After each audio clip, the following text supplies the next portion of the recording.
you found yourself thinking, oh, yeah, yeah, yeah, yeah, like, what am I doing here? How have I gotten here?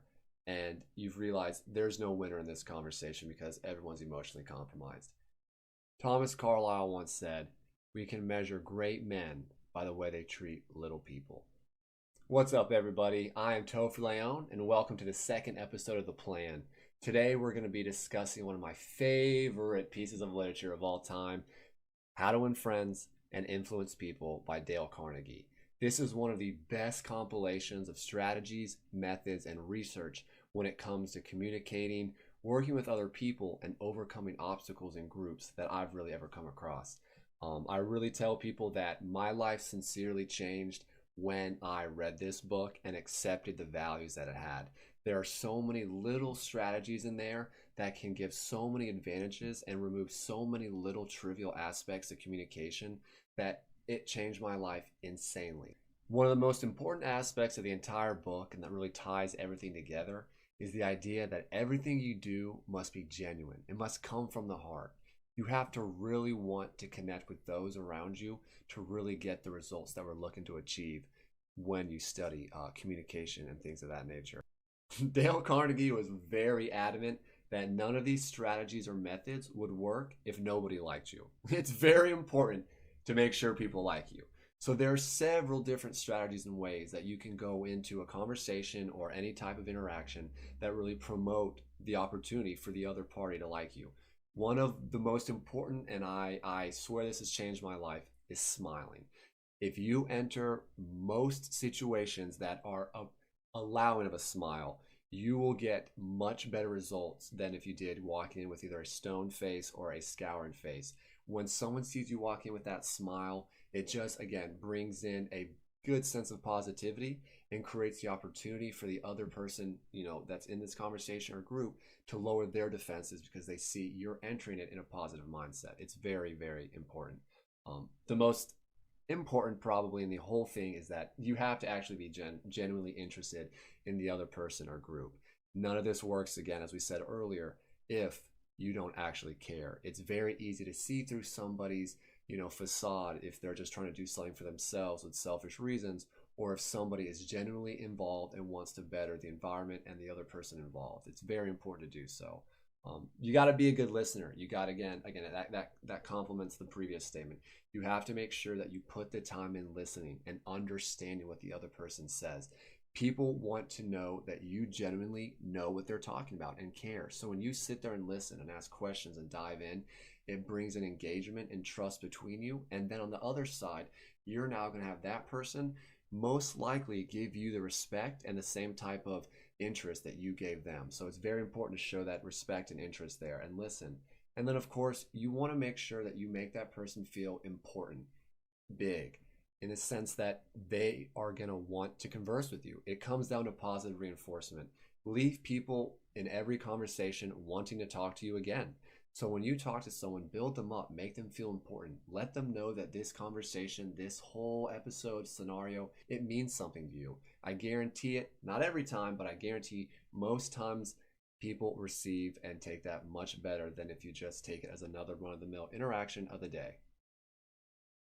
Now, this is probably the most underlooked and underutilized component in breaking the ice with people in public than anything else, and it's using people's names. If someone has a name tag, use it. I promise you the combination of smiling and saying their name is incredible. I cannot tell you how many times, oh my gosh, thank you so much, Janice. I really appreciate that. You have a great day, ma'am. Absolutely. They smile every time because that's their name, the name their parents gave them. You only have one name. Do you know how turned off people get when you say their name incorrectly? Especially as a streamer, one of my favorite things to do is to get someone's name right that has a really complex name, and 9 out of 10 times they come in and they're like, yes, you are awesome. How'd you get my name? Because it's their name. Not only, is it what they go by, especially if it's in this fantasy world, it's what they made up, it's what they created. So you want to make sure that you give respect to people's name and use it when you get the opportunity. People respond to their own name. Positive reinforcement. You hear your name, you're more likely to respond in a positive manner or at least give more attention. Dale Carnegie really expresses the importance of the ability to put yourself in someone else's shoes. We all really believe that we are very unique people and that no one could ever live in the way that we do. But the reality is that there are so many people across the world living in so many different ways that there is overlap.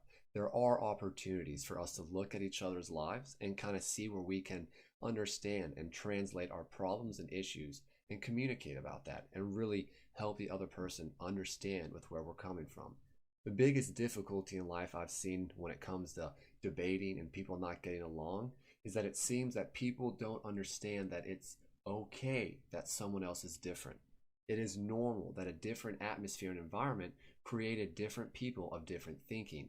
And that's why it's so important to really allow yourself to go into their shoes and understand that what it takes to make up their perspective so that when you create your argument, you can truly and honestly create the best formatted argument for that debate. How many times have you been in a situation where you're in a conversation that might have gotten a little more heated or turned into a little bit more of a debate than you wanted, and you found yourself thinking, oh, like, what am I doing here? How have I gotten here? And you've realized there's no winner in this conversation because everyone's emotionally compromised. Dale Carnegie was widely aware of this. He truly believed in one thing when it came to that. The best way to win an argument is to avoid it. And that's very honest and very truthful. There usually is not a winner when it comes to arguing because once emotions are kicked in, people fail to see the logic and just look to win and then get the one up. So you want to make sure that you do what you can to avoid that. Now you're going to ask, well, that's easier said than done, of course. How do you do so? And I think they're all really categorized under one simple kind of concept. Put yourself in their shoes. Can you put yourself in their situation and understand they think the way they do because of the way things have happened? Sometimes in life, you're placed in between a rock and a hard place. And what that means is you have no choice but to push back.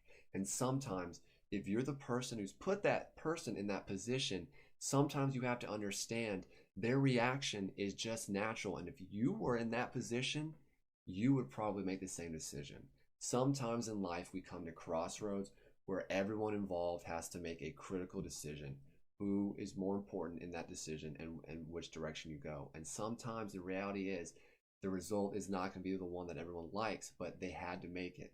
And if you can understand why, that is where you can really avoid the nastiness and just go about getting things done business-wise instead of arguing and letting emotion pour in.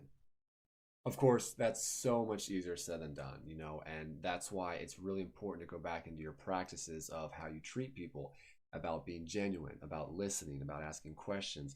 Because if you do those little things, when it comes to understanding that person's perspective, it shouldn't be that difficult because over the conversation, you've slowly put together the picture. You've painted the person's picture inside your mind of how it's been for them, and you should be able to kind of understand and do your best to translate it. And vice versa, when you're telling someone about your problems, you want to make sure that, you say very directed and pointed things like you're wrong or you don't understand. Because what? You want them to understand.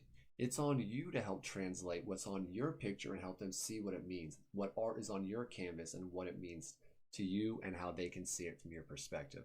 Again, if you want someone to see what you're trying to express, it's on you to communicate that to them. And that's sometimes easier said than done, but if you're listening and you genuinely care, people will be more patient with you, and 9 times out of 10, you're going to get the end result you want because patience and kindness and respect win out in the end. Alright guys, this video was a blast to record. I really appreciate it. Just remember, it all starts with being a genuine and nice person. The rest, it all kind of follows down from there. The book, How to Win Friends, Dale Carnegie. I'm Toph Leone. Make sure to sub, make sure to join, like, comment, come watch the stream, share this video. Let's get some positivity, some intellectual ideas going. I love you all, and I'll see you on the stream ASAP. Alright guys, bye.